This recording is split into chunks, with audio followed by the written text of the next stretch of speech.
श्री राम जय जय राम। श्री राम जय जय राम। श्री राम जय जय राम। ओम नमः शिवाय। ओम नमः शिवाय। ओम नमः शिवाय। योग वासिष्ठ दिवस क्रमांक 186।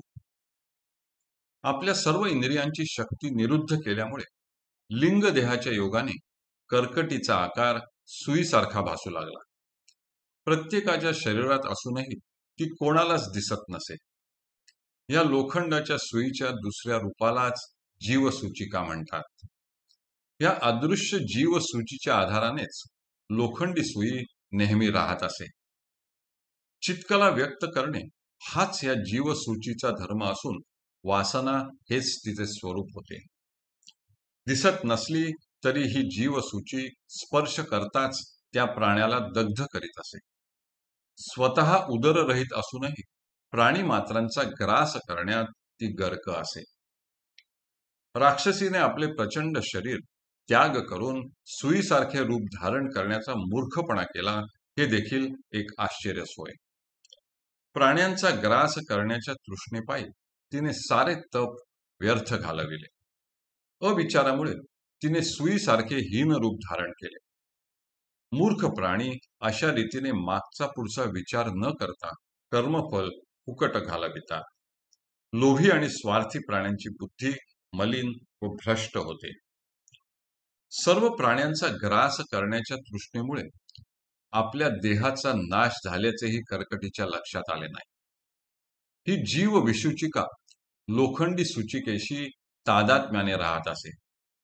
जीवांच्या प्राणहरणाने आपली इच्छा तृप्त करून घेण्याचा तिचा उद्योग सतत चालू असतो। अशा दोन शरीरांनी युक्त असलेली ती राक्षसी दशदिशांना भ्रमण करीत सर्व प्राण्यांना ग्रासू लागली।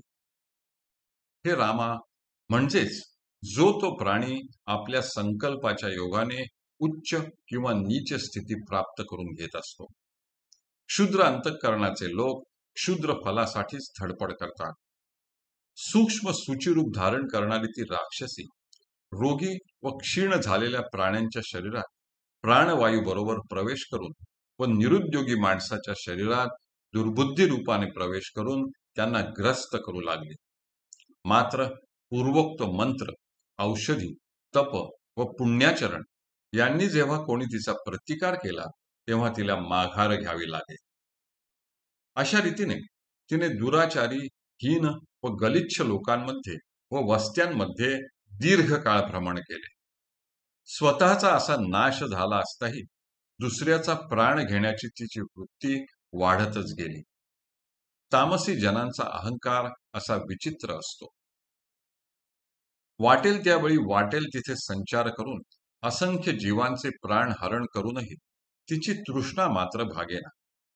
त्यामुळे आपल्या विशाल देहाचा त्याग करून सुईसारखा तुच्छ देह धारण केल्याचा तिला पश्चात्ताप झाला।